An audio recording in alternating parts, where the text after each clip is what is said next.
PFF is running one of their biggest sales ever. 40% off a PFF Plus subscription right now using the promo code BLACKFRIDAY. That means that you get everything fully unlocked. You get the grades, you get the stats, you get all the fantasy advice, the betting advice, which our new player prop tool is available on web as well to make you a smarter, better. You've got all of the draft analysis, the free agency analysis, all of that great stuff. Subscribe.pff.com to get 40% off a year-long PFF Plus subscription. Get it now. Shout out to the boss man, Chris Collinsworth, on his 500th game that he was calling in the NFL last night on Sunday Night Football. And unfortunately, my Tampa Bay Buccaneers didn't exactly give him a lot to talk about on their side of things. The Rams, who look like the best team in the NFL, right? I mean, like they look like world beaters right now. They win this game huge. 34-7 was the final score, but it was basically over at halftime. Let's look at the top 5 graded players that we had for the Los Angeles Rams in this game. Look at the guy who's on number 1 on their list.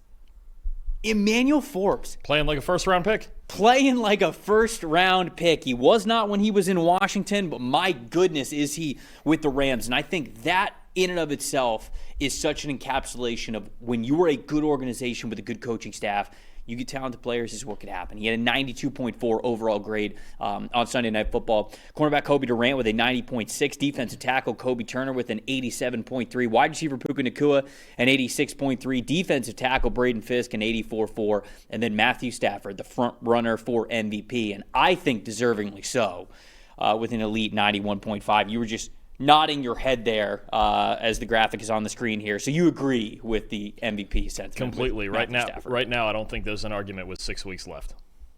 It's about as good as it gets. Stat that told the story here for you. Look, I think, like you mentioned, this game was over by halftime. When you look at the offensive grades in the first half, the Rams 88.9, which is just ridiculous as a team. The Bucs 58.1. The defensive grades 89.9 for the Rams.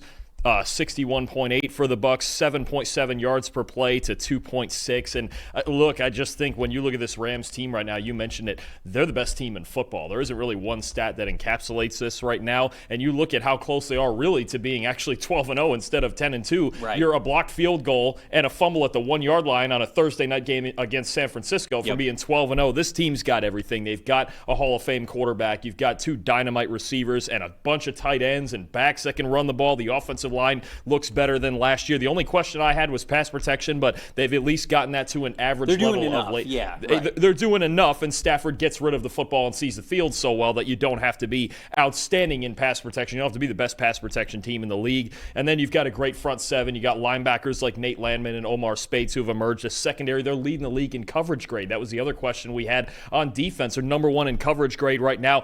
It's starting to feel a lot like Philadelphia's run felt last year, where it was just, how do you beat this team? You just have to play a perfect game, and they've got everything in all facets at this point. This right now is the best team in football. They dismantled the Bucs last night. I was saying this a couple of weeks ago.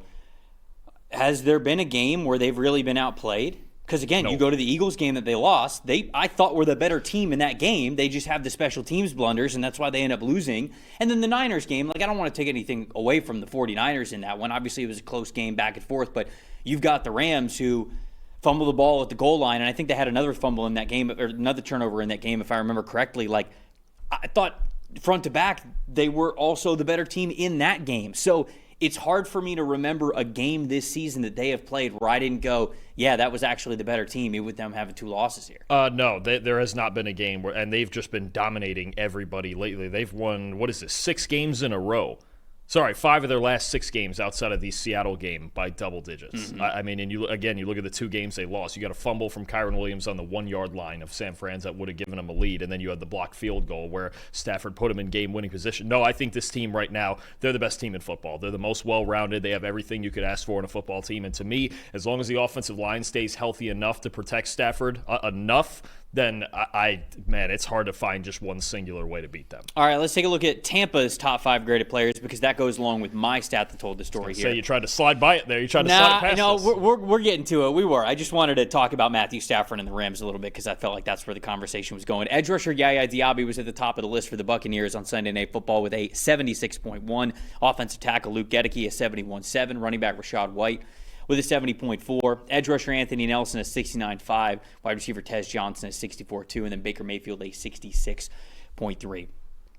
I don't necessarily have a stat that told the story. I have a list that told the story here for the Buccaneers because this game was not close. They were not ready for this game. They were out-coached. They were out-game planned. They did not have the right execution. But alongside all of those things, which I wanted to say off at the top, are true, they don't have the horses to win the race right now. They just don't. When you look at what this team has had to deal with injury-wise so far, Mike Evans, Chris Godwin, Luke Gedeke, Bucky Irving, Jamel Dean, Hassan Reddick, Tristan Wirfs, Kalijah Cansey, Cody Mock, Ben Bredesen, Jalen McMillan, if you want to throw his name in there as well, and now Baker Mayfield, who leaves this game at halftime and his left shoulder was in his left arm was in a sling for his shoulder, which the MRI showed that he might not have to miss this upcoming game, but we'll see. That's the injury list that we're talking about here for the Buccaneers. And look, they did not play as well as they needed to anyways to even keep that game close. With a better game plan, I think with better preparation, all of that, even with them going up against the best team in the NFL, that game's a little bit closer. They're a little bit more competent.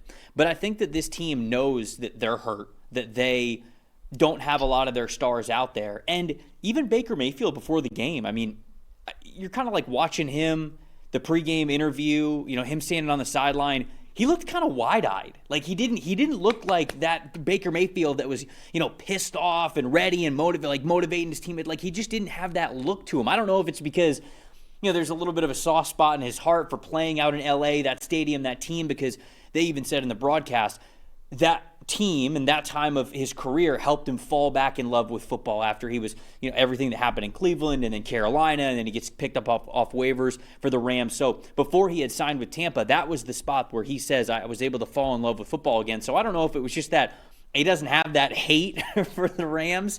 It was very different, but the next man up mentality, right? I think fans, coaches love to say that because when you're in the moment, especially if you're coaches and players, you have to. You're still going to play the game even after star players get hurt. And when you're fans, you don't want to give up on a season. You love that next man up type of a mentality. But the fact of the matter is, Tampa's down 2 of their starting offensive linemen, even with Gedeke and Tristan Wirfs back. They're down 2 of their starting offensive linemen. They're down their playmaking running back. They're down their best pass catching weapon in Mike Evans, and Chris Godwin is barely coming back. They don't have Jalen McMillan to give them that depth at the wide receiver spot. They're down, this is very, very important, they're down their best cover corner in Jamel Dean, and they're down their best 2 individual one-on-one pass rush winners. And I would argue the only ones that they have. Yep. So you can sit here and say like, I don't want to hear the excuses, I don't want to hear the injury. Tampa's roster can't compete with the Rams. Now, could they have made it closer than what it was last night? Yes. They were still out-coached. They still didn't have the right execution. They did not play well last night. That is all true. They were never beating the Rams. They were never going to beat the Rams. And to be honest with you, this season looks like it's going to come down to those final 3 weeks of the year with Tampa, where they play Carolina 2 out of the last 3 weeks, including Week 18. Yeah. That's simply what it's going to come down to. You got to get healthier. You got to hope that you're slingshotting your chance of getting in the playoffs, winning those 2 games, winning the division, being a lot healthier at that point, and then maybe you could compete. But right now, they just don't have the guys out there to compete with a team like LA. They also have a much easier schedule moving forward than Carolina. At least the Bucs get to go back home and play 3 straight home games against the Cardinals, Saints, and Falcons before you finish your season with the Panthers twice and the Miami Dolphins. So the Bucs have winnable games that are only winnable if you win them. But you look at these last 6 and you still think to yourself, okay, if they can at least can they win 4 of these last 6, even with a lot of their injuries? Absolutely, I think they can. You're talking about a rough stretch in the schedule where, look, you played Seattle, you played San Fran, Detroit, New England, Buffalo, the Rams. These are some of the best teams in football. Right now it drops off a little bit for them, and they get to go home and just figure out any way to get healthy. It would help if Baker Mayfield was healthy starting this week. Maybe there's still a chance that he plays this week against Arizona, or they're going to have to rely on Teddy Bridgewater. But right now, it feels like this entire season has been about just finding a way to wins against the best teams in football, like you just mentioned, teams like New England and the Rams and Buffalo. You're just not going to go in there at less than maybe 90%. You could do next man up for 2 or 3 injuries. You can't do it for 10 or 12. You run out of men at that point, right? And a lot of key spots, like you mentioned, and even fully healthy, we had questions about their defense anyway. But against this Rams team, they didn't stand a chance with as many injuries as they have. They're just trying to recover and get ready here for the stretch run. Yeah, especially because, part of what makes Matthew Stafford playing so well, into that formula is you can't blitz him. He just has all the answers at this point. So if you don't have the guys who could win one-on-one as pass rushers when you're only rushing 4, how do you expect to beat this team, unfortunately? My most impressive was Davante Adams. Great game from him, 2 touchdowns, above 80 receiving grade in this one. He looked fantastic. And then on the other side of the coin, my most disappointing was Zion McCollum. Zion McCollum, 42.4 coverage grade, gave up 6 catches in this game. 5 of them were for touchdowns. I mean, he just had a target on his back. And unfortunately, it was even worse than that. There were multiple times when, I'm sure that you saw this, Dalton, he's lined up with outside leverage.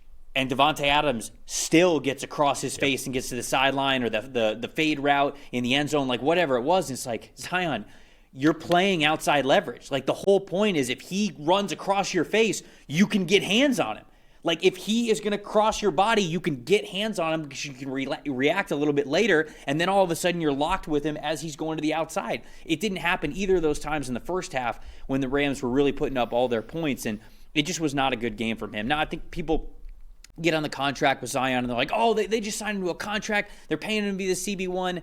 Not really. I mean, his contract is outside of the top 20 in average salary per year and total guarantees for a cornerback. So it's not like they paid him like a top 10 corner, but you need him to play better than this. Jamel Dean's not in this game. You got to step up a little bit better than that. So again, was Zion McCollum going to cover Puka Nacua and Davante Adams for the full game?